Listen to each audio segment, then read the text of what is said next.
나이가 들어서 처져 내려왔는데 나는 쌍꺼풀을 만들고 싶은데 손을 가급적이면 적게 되는 게 좋아요.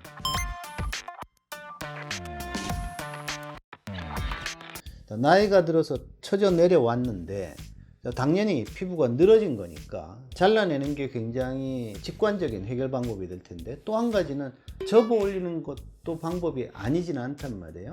접어 올리는 게 잘 생각하면 그게 쌍꺼풀이 되는 거고, 그래서 쌍꺼풀 수술을 해가지고 앞에 늘어진 걸 걷어 올리면 눈이 조금 시원해 보이고 결과가 더 좋아 보일 수 있어요. 자, 그래서 쌍꺼풀 수술이 해결책이 절대 안 되는 건 아니에요. 연예인 분들 중에 이미지상 수술하는 거를 티내기 싫으신 분들, 자, 쌍꺼풀 수술 간단하게 해가지고 늘어진 거를 살짝 올려주면 수술 결과가 거의 표시가 안 날 정도로 살짝 교정이 되는데, 뭐 본인이 거울 보기에도 이 정도면 조금 나아진 것 같고 남들은 보면 수술했는지는 전혀 모르는 뭐 그런 결과를 원하는 경우에는 오히려 잘라내는 것보다 쌍꺼풀 수술로 교정하는 경우도 꽤 있어요. 자, 그래서 뭐 어느 쪽을 선택하느냐 하는 거는 환자분하고 상의를 해서 결정을 하게 되는 그런 식이 되는 거겠죠. 뭐 단순하게 보면 간단한 수술로 아주 자연스러운 결과를 내겠다고 생각하는 경우에는 사실 쌍꺼풀 수술로 해결하는 경우도 제법 있고, 또 반대로 뭐 쌍꺼풀 수술해 가지고 눈이 표시나는 거는 싫고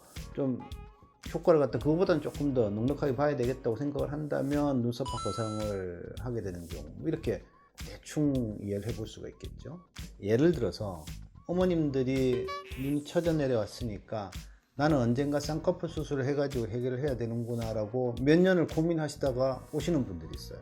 자, 그때 지금 같은 이런 설명들을 쭉 해드리고 눈썹화 거상술을 추천을 하게 되면, 자, 환자분은 수술에 대한 내용 원리는 다 이해를 했단 말이죠. 자, 근데 몇 년 동안 쌍꺼풀을 만들까 말까를 집중적으로 고민하시다가 오신 분한테 갑자기 쌍꺼풀을 만드는 수술이 아닌 것만 설명을 해버리면 나는 쌍꺼풀을 만들고 싶은데 내지는 만들어야 될 것 같은데 같이 할까요? 물어보시는 분들이 있는데, 자, 일단 개인적으로 손을 가급적이면 적게 되는 게 좋아요.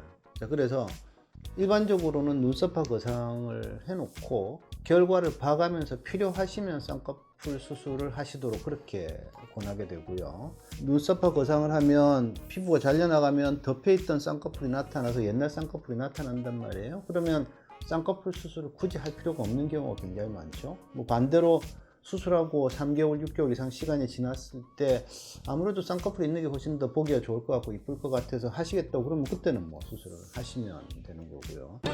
질문을 올려주시면 제가 답을 드리도록 할게요. 구독, 좋아요는 다들 아시는 거죠, 그죠?